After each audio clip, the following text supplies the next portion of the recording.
Capítulo 2. Descobrindo o mecanismo de êxito que há em você. Por estranho que pareça, até 10 anos passados, os cientistas não tinham ideia exata de como o cérebro e o sistema nervoso humanos trabalhavam deliberadamente para atingir algum objetivo. Após longas e meticulosas observações, eles sabiam o que acontecia. Mas não havia uma só teoria a respeito dos princípios que englobavam todos esses fenômenos numa concepção que fizesse sentido. R.W. Gerard, escrevendo na revista Scientific Monthly em junho de 1946, a respeito do cérebro e da imaginação, afirmou que, infelizmente, quase tudo que conhecemos sobre a mente humana permaneceria tão válido e útil como se, até onde nos fosse dado saber, o crânio estivesse recheado de chumaço de algodão. Entretanto, quando o homem se propôs a fazer um cérebro eletrônico e a construir mecanismos destinados a alcançar determinados objetivos, ele precisou descobrir e utilizar certos princípios básicos. Tendo descoberto tais princípios, os cientistas começaram a cismar. Será que o cérebro humano funciona assim também? Será que o Criador, ao criar o homem, nos dotou de um servo-mecanismo superior a qualquer cérebro eletrônico ou qualquer sistema de orientação jamais sonhado pelo homem, mas que opera segundo os mesmos princípios?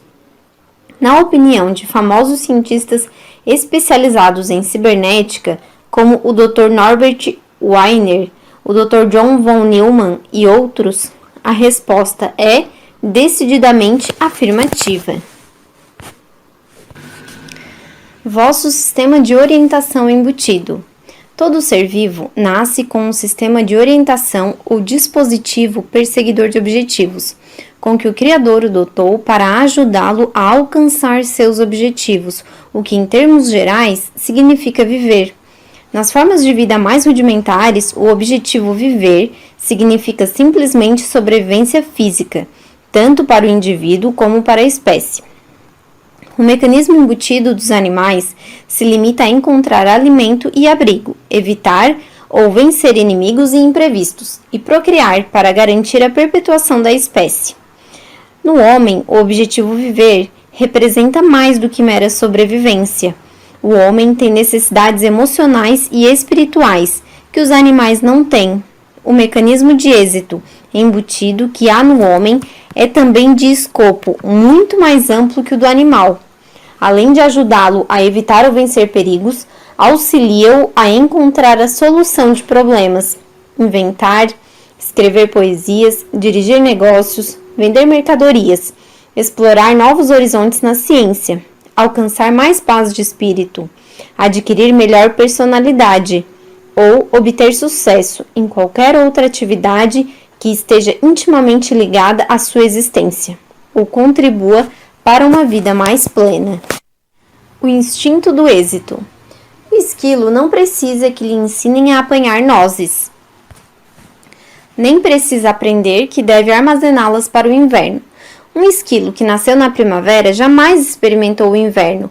No entanto, no outono podemos vê-lo armazenar diligentemente nozes para consumir nos meses frios, quando não tem onde buscar alimento. Um passarinho não precisa tomar lições para construir o seu ninho, nem fazer cursos de navegação. No entanto, há aves que viajam milhares de quilômetros, às vezes sobre alto mar. Elas não têm jornais ou televisão que lhes deem boletins de tempo, nem livros escritos por exploradores, nem aves pioneiras que tenham feito levantamentos das áreas quentes do globo. Não obstante, sabem quando o frio está iminente e conhecem a localização exata dos climas amenos, mesmo que estes se encontrem a milhares de quilômetros. Ao tentarmos explicar esses fenômenos, dizemos em geral que os animais têm certos instintos que os orientam. Se analisarmos esses instintos, verificaremos que eles ajudam o animal a adaptar-se ao ambiente que o cerca. Em suma, os animais têm um instinto de sucesso. Muitas vezes não atentamos para o fato de que o homem também tem um instinto de sucesso, e muito mais maravilhoso e complexo que o de qualquer irracional. O Criador não defraudou o homem, que foi, a esse respeito, muito bem aquinhoado. Os animais não podem escolher os seus objetivos. Estes, autopreservação e procriação, são, por assim dizer, pré-determinados, e seu mecanismo de êxito limita-se a essas imagens de objetivos inerentes a que chamamos instintos. O homem, por outro lado, tem algo que os animais não têm: imaginação criadora. Assim, o homem, entre as demais criaturas, é mais do que uma criatura, é também um criador. Com sua imaginação, ele pode formular uma grande variedade de objetivos. Só o homem pode dirigir seu mecanismo de êxito pelo uso da imaginação, isto é, da habilidade de criar imagens. Muitas vezes pensamos que a imaginação criadora é privilégio de poetas, inventores, etc. Mas a imaginação é criadora em tudo quanto fazemos. É a imaginação que rege o mundo, disse Napoleão. De todos os atributos do homem, a imaginação é o mais sublime, disse Glenn Clark. A imaginação é a mola mestra da atividade humana e a principal fonte de aperfeiçoamento do homem. Destruamos essa faculdade e a condição humana estacionará como a dos brutos, disse Dugald Stewart, o famoso filósofo escocês. Você pode imaginar seu futuro, disse Henry Kaiser, que atribui muito de seu êxito nos negócios ao uso construtivo e positivo que tem feito da imaginação criadora. Como funciona o seu mecanismo de êxito? Você não é uma máquina, mas recentes descobertas da ciência da cibernética levaram à conclusão de que o seu cérebro e sistema nervoso constituem um servomecanismo que você usa e que opera de maneira análoga à de um computador eletrônico e um dispositivo de busca de objetivos. O seu cérebro e seu sistema nervoso constituem um mecanismo perseguidor de objetivos, que opera automaticamente para atingir determinados alvos, quase como um torpedo autodirigido ou um projétil interceptador. Seu servomecanismo embutido funciona tanto como um sistema de orientação para guiá-lo automaticamente na direção certa, com o fim de atingir determinados objetivos, ou fazê-lo reagir de maneira correta às imposições do ambiente, quanto como o cérebro eletrônico, que pode funcionar automaticamente para resolver problemas, dar a você as necessárias respostas e fornecer novas ideias ou inspirações. Em seu livro O Computador e o Cérebro, o Dr. John von Neumann afirma que o cérebro humano possui tanto os atributos do computador análogo como do computador digital. A palavra cibernética vem de um vocábulo grego que significa literalmente timoneiro. Psicocibernética, nova concepção sobre o funcionamento do cérebro. Quando pensamos no cérebro e no sistema nervoso do homem como sendo uma forma de servomecanismo que opera de acordo com os princípios da cibernética, melhor compreendemos as causas do comportamento humano. Resolvi dar a esse novo conceito o nome de psicocibernética, princípios da cibernética quando aplicados ao cérebro humano. A psicocibernética, repetimos, não afirma que o homem é uma máquina, que o homem tem uma máquina a qual ele usa. Examinemos algumas semelhanças que há entre os servomecanismos mecânicos e o cérebro humano. Os dois tipos gerais de servomecanismos. Os servomecanismos se dividem em dois tipos gerais. 1. Quando o alvo, o objetivo ou a resposta são conhecidos e a finalidade é alcançá-los ou realizá-los. 2. Quando o alvo ou a resposta não são conhecidos e a finalidade é encontrá-los. O cérebro e o sistema nervoso humanos operam das duas maneiras. Um exemplo do primeiro tipo é o torpedo autodirigido ou o projétil interceptador. O alvo ou objetivo é conhecido, um avião ou navio inimigo. A finalidade é alcançá-lo. Esses aparelhos precisam conhecer o alvo para o qual se dirigem. Precisam ter um sistema de propulsão que os impulsione para frente, na direção geral do alvo, e precisam ser equipados com órgãos sensoriais, radar, sonar, detectores térmicos e etc., que lhes tragam informações partidas do alvo e os mantenham informados quando se encontram no caminho certo, informação positiva, ou quando cometem algum erro e saem da rota, informação negativa. O projétil não reage à informação positiva, ele já está no caminho certo e apenas continua a fazer o que está fazendo. Mas é preciso haver um dispositivo de correção capaz de reagir às informações negativas.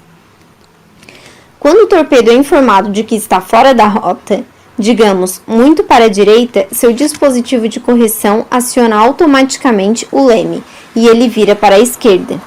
Se a correção foi exagerada e ele virou para a esquerda mais do que o necessário, o erro lhe é comunicado. O dispositivo de correção aciona o leme e ele vira de novo para a direita. O torpedo atinge o alvo indo para a frente, cometendo erros e corrigindo-os continuamente. Através de zigue-zagues, vai literalmente tateando seu caminho até atingir o objetivo. O Dr. Norbert Wiener, um dos pioneiros na criação dos mecanismos para detectar alvos durante a Segunda Guerra Mundial, é de opinião que coisas muito parecidas ocorrem no sistema nervoso humano, sempre que executamos alguma atividade deliberada, até mesmo uma busca de objetivo tão simples como é apanhar um maço de cigarros que está sobre a mesa. Atingimos o objetivo por meio de um mecanismo automático, e não apenas pela vontade e raciocínio do prosencéfalo. Este limita-se a escolher o objetivo, engatilhá-lo para a ação através do desejo, e fornecer informações ao mecanismo automático, que corrige continuamente os movimentos da mão.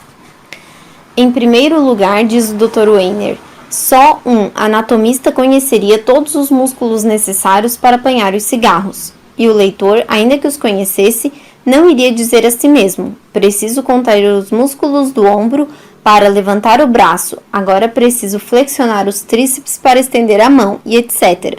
Você simplesmente apanha os cigarros sem ter consciência da transmissão de ordens a cada músculo, nem do cálculo das contrações necessárias. Quando você escolhe o objetivo e resolve entrar em ação, o mecanismo automático assume o comando. Você anteriormente já apanhou cigarros ou executou movimentos semelhantes. Seu mecanismo automático aprendeu a reação correta. Ele usa as informações fornecidas ao cérebro pelos olhos. Esses dados habilitam o mecanismo automático a corrigir continuamente os movimentos da mão, até ela atingir o maço de cigarros. Numa criança que começa a aprender o uso dos músculos, a retificação da mão, que se estende para um chocalho, é bastante evidente. Sua mãozinha move-se em zigue-zagues, para diante e para trás, à medida que vai tateando. Mas é típico de todo o processo de aprendizagem que a retificação dos gestos se torna cada vez mais perfeita. Vemos isto no aprendiz de motorista. Ele corrige-se demais e vai zigue-zagueando pela rua. Desde, porém, que se conseguiu uma reação correta, esta é lembrada para uso futuro. O mecanismo automático reproduz, então, essa reação bem-sucedida em futuras situações. Ele aprendeu a reagir com êxito. Ele se lembra de seus sucessos, esquece seus fracassos e repete a ação bem-sucedida, sem mais pensamento consciente algum, isto é, por simples hábito. De que modo seu cérebro encontra a solução de problemas? Suponhamos agora que a sala está escura e você não enxerga os cigarros. Você sabe que há, ou espera que haja, um maço de cigarros sobre a mesa, juntamente com diversos outros objetos. Instintivamente, a sua mão começará a tatear para frente e para trás, executando movimentos em zigue-zague ou explorando, rejeitando um objeto após outro, até que o maço de cigarros é encontrado e reconhecido. Esse é um exemplo do segundo tipo de servo-mecanismo. Procurar lembrar-se de um nome momentaneamente esquecido é outro exemplo. Há em nosso cérebro um explorador que busca em nossas memórias armazenadas até reconhecer o nome correto. O cérebro eletrônico resolve problemas de maneira muito semelhante. Antes de tudo, uma grande quantidade de dados deve ser fornecida à máquina. Essas informações armazenadas ou registradas constituem a memória da máquina. Propõe-se a esta um problema. Ela rebusca em sua memória até localizar a única resposta coerente e que satisfaz a todas as condições do problema. O problema e a resposta juntos constituem uma situação ou estrutura global. Quando uma parte da situação ou estrutura, o problema, é dado à máquina, esta localiza as únicas partes ausentes, ou os tijolos do tamanho certo, por assim dizer, para completar a estrutura. Quanto mais aprendemos sobre o cérebro humano, mais intimamente vemos que se assemelha, no tocante à sua função, a um servomecanismo. Por exemplo, o Dr. Wilder Penfield, diretor do Instituto Neurológico de Montreal, anunciou recentemente num congresso realizado na Academia Nacional de Ciências que descobrira, numa pequena área do cérebro, um mecanismo gravador que, ao que tudo indica, grava fielmente tudo quanto a pessoa experimentou, observou ou aprendeu. Durante uma operação do cérebro em que a paciente estava perfeitamente desperta, o Dr. Penfield tocou com um instrumento cirúrgico numa pequena seção do córtex. No mesmo instante, a paciente exclamou que estava revivendo um incidente da infância que havia esquecido. Outras experiências nesse sentido demonstraram iguais resultados. Quando se tocava em certas áreas do córtex, os pacientes não apenas se lembravam de experiências passadas, como também as reviviam, experimentando como se fossem reais todas as vistas, sons e sensações da experiência original. Era como se as experiências vividas tivessem sido registradas num gravador de fita e depois reproduzidas. Como um mecanismo tão pequeno quanto o cérebro humano pode reter tal quantidade de informações é ainda um mistério. O neurofísico inglês Gray Walter afirmou que seriam necessárias pelo menos 10 bilhões de células eletrônicas para se construir um facsímile do cérebro humano. Tais células ocupariam cerca de 50 mil metros cúbicos e mais algumas centenas de milhares de metros cúbicos seriam necessários para os nervos ou instalação de fios. A força para acioná-lo seria da ordem de 1 bilhão de watts. Examinando o mecanismo automático em ação. Nós nos maravilhamos ante os projéteis interceptadores capazes de calcular numa fração de segundo o ponto de interceptação de outro projétil e estar lá no instante exato para fazer o contato. No entanto, não estamos continuamente testemunhando coisa igualmente maravilhosa cada vez que vemos um jogador agarrar a bola no ar?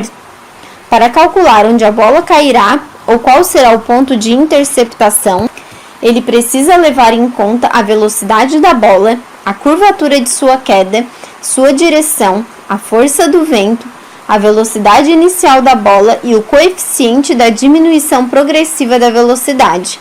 Precisa fazer esses cálculos depressa. Em seguida, precisa calcular exatamente a velocidade com que poderá correr e em que direção para chegar ao ponto de interceptação ao mesmo tempo que a bola. O jogador nem sequer pensa a esse respeito. Sua máquina automática de busca de objetivos se encarrega dos cálculos, utilizando dados que ele fornece a ela através dos olhos e ouvidos. O computador que há no cérebro dele recebe esses dados, compara-os com os dados armazenados, memórias de outros êxitos e fracassos em apanhar bolas no ar. Os cálculos necessários são feitos num átimo. Enviam-se ordens aos músculos da perna e o jogador se limita simplesmente a correr. A ciência pode construir o computador, mas não o operador. Afirma o Dr. Weiner que, até onde nos é possível prever, os cientistas jamais poderão construir um cérebro eletrônico que, mesmo de longe, se compare ao nosso cérebro. O número de dispositivos computadores que há no cérebro humano excede em muito o de qualquer computador que se fez até hoje ou que se cogita de fazer no futuro. Mas mesmo que tal máquina fosse construída, ela careceria do operador. O computador não dispõe de um prosencéfalo nem de um eu. Ele não pode formular seus próprios problemas. Não tem imaginação e não pode estabelecer seus próprios objetivos. Não pode determinar quais objetivos valem e quais não valem a pena. Não tem emoções. não sente. Haverá um armazém de ideias, conhecimento e poder? Muitos dos grandes pensadores de todas as épocas acreditavam que as informações armazenadas do homem não se limitam às suas próprias memórias, de experiências passadas e de fatos aprendidos. Existe uma mente comum a todos os homens, disse Emerson, que comparou nossas mentes individuais a braços de mar do oceano, que é a mente universal. Edison acreditava que muitas de suas ideias lhe vinham de fora dele mesmo.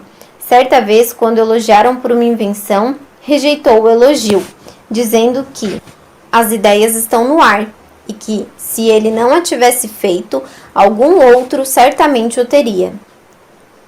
O Dr. J. B. Rhine, chefe do laboratório de parapsicologia da Duke University, demonstrou experimentalmente que o homem tem acesso a conhecimentos, fatos e ideias que nada tem a ver com a sua memória individual ou com as informações armazenadas que ele obteve através de aprendizado ou experiência. A telepatia, a clarividência e a premonição foram demonstradas em experiências científicas feitas em laboratório. A descoberta do Dr. Rhine de que o homem possui algum fator extrasensorial que ele chama de psi já não é mais posta em dúvida por cientistas que compulsaram seriamente os seus trabalhos, afirma o professor R.H. Towles, da Universidade de Cambridge. A veracidade desses fenômenos foi demonstrada de matéria tão insofismável como qualquer outra pesquisa científica. Descobrimos, diz o Dr. Rhine, que há uma capacidade para adquirir conhecimentos que transcende as nossas funções sensoriais. Essa capacidade extrasensorial pode certamente dar-nos o conhecimento de estados objetivos e possivelmente de estados subjetivos, o conhecimento das coisas materiais e, com toda a probabilidade, das mentes de outros indivíduos. Conta-se que Schubert, o grande compositor austríaco, confessou a um amigo que seus processos criadores consistiam em recordar-se de uma melodia, na qual nem ele e nem ninguém havia pensado antes. Muitos artistas, bem como psicólogos que estudam os processos criadores, ficaram impressionados com a semelhança que há entre inspirações criadoras, súbitas revelações, intuições e etc., e a memória humana comum. Procurar uma nova ideia ou a solução de um problema é com efeito muito semelhante a procurar na memória um nome que tenhamos esquecido. Sabemos que o nome está lá, pois de contrário não o procuraríamos. O explorador que há em nosso cérebro rebusca entre as memórias armazenadas até descobrir ou reconhecer o nome desejado. A resposta existe agora. De maneira análoga, quando queremos descobrir uma nova ideia ou a solução de um problema, devemos ter como certo que a resposta já existe, em algum lugar, e então lançarmos-nos à sua procura. Disse o Dr. Norbert Wiener: quando um cientista ataca um problema que sabe que pode ser resolvido, toda sua atitude muda, ele já está a meio caminho da solução. Quando nos propomos a realizar um trabalho criador, vender um produto, dirigir um negócio, escrever um soneto, melhorar as relações humanas, ou seja lá o que for, começamos com um alvo em mente, um objetivo a ser alcançado, uma meta que, embora possa estar ainda mal definida, será reconhecida quando a atingirmos. Se realmente quisermos atingir o objetivo, se tivermos um desejo intenso e começarmos a meditar intensamente sobre todos os ângulos do problema, nosso mecanismo criador entra em ação e o explorador de que antes falamos começa a procurar entre as informações armazenadas ou tatear em busca da solução. Escolhe uma ideia aqui, um fato acolá, uma série de experiências anteriores e põe uma em relação com a outra, ou enfeixa-as num todo expressivo, que preencherá a porção incompleta de nossa situação, completará nossa equação ou resolverá o nosso problema. Quando essa solução se apresenta à nossa consciência, muitas vezes num momento inesperado em que estamos com o pensamento em outra coisa qualquer, ou sob a forma de um sonho, Enquanto nosso consciente dorme, algo estala e nós imediatamente reconhecemos a solução que procurávamos. Nesse processo, dar-se-á o caso que nosso mecanismo criador tem acesso também às informações armazenadas na mente universal? Numerosos casos passados com pessoas de espírito eminentemente criador parecem indicar que sim. De que outra maneira, por exemplo, se explicaria a experiência de Louis Agassiz relatada por sua esposa? Meu marido estivera tentando decifrar a impressão um tanto apagada de um peixe fóssil na laje de pedra em que estava preservado. Afinal, cansado e aturdido, pôs o trabalho de lado e procurou afastá-lo da ideia. Tempos depois, acordou uma noite persuadido de que, enquanto dormia, vira o peixe perfeitamente restaurado, com todas as partes que faltavam. Foi logo de manhãzinha para o Jardim das Plantas, na suposição de que, examinando mais uma vez o fóssil, veria alguma coisa que o poria no caminho da visão tida no sonho. Inutilmente, a impressão indistinta do fóssil nada lhe dizia de novo. Na noite seguinte, viu novamente o peixe, mas, quando despertou, este desapareceu de sua memória como da outra vez. Esperando que a experiência se repetisse, na terceira noite pôs lápis e papel no criado mudo, antes de ir para a cama. Já quase amanhecia quando o peixe reapareceu em sonho, primeiro confuso, mas depois com tal nitidez que ele não mais teve dúvidas sobre seus caracteres zoológicos. Ainda meio sonhando e na mais absoluta escuridão, traçou esses caracteres na folha de papel ao lado da cama. De manhã, ficou surpreendido ao ver, em seu esboço noturno, características que julgava impossível estarem presentes no fóssil.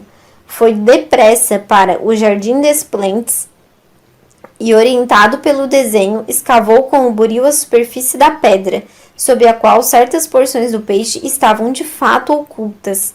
O fóssil, quando totalmente exposto, demonstrou estar inteiramente de acordo com o seu sonho e seu desenho, e meu marido conseguiu classificá-lo sem dificuldade.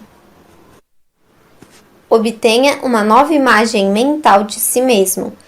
Pratique o exercício 1. Objetivo. A personalidade infeliz, tipo fracasso, não pode adquirir uma nova autoimagem simplesmente pela força de vontade, ou então através de uma decisão arbitrária nesse sentido. É necessário haver algum fundamento, alguma justificativa para achar que o velho retrato do eu está errado e que um novo retrato se torna necessário. Você não pode meramente imaginar uma nova autoimagem, se não sentir que ela se fundamenta na verdade. A experiência demonstra que o indivíduo, quando modifica sua autoimagem, tem a sensação de que, por uma ou outra razão, vê ou compreende a verdade a respeito de si mesmo. A verdade que há neste capítulo pode libertá-lo de uma velha e inadequada autoimagem. Se você o ler com frequência, pensar intensamente em tudo o que ele significa e martelar para si mesmo as verdades que ele contém, a ciência acaba de confirmar o que os filósofos, místicos e outras pessoas intuitivas declararam há muito tempo. Todos os seres humanos foram criados para vencer. Todo ser humano tem acesso a um poder mais alto que ele mesmo. Emerson disse: não há grandes nem pequenos. Se você foi criado para ser feliz e bem-sucedido, então o velho retrato que faz de si mesmo como sendo indigno de felicidade, alguém que foi destinado à derrota, deve estar errado. Leia este capítulo do começo ao fim, pelo menos 3 vezes por semana nos primeiros 21 dias. Estude-o e assimile-o. Procure, em suas próprias experiências e em experiências de seus amigos, exemplos que ilustrem o mecanismo criador em ação. Retenha na memória os princípios básicos que damos a seguir, os quais regem o funcionamento do seu mecanismo de êxito. Você não precisa ser engenheiro eletrônico ou físico para operar seu próprio servomecanismo, do mesmo modo que não precisa saber fazer automóveis para dirigir o seu carro, nem se tornar engenheiro eletrônico para acender a luz do seu quarto.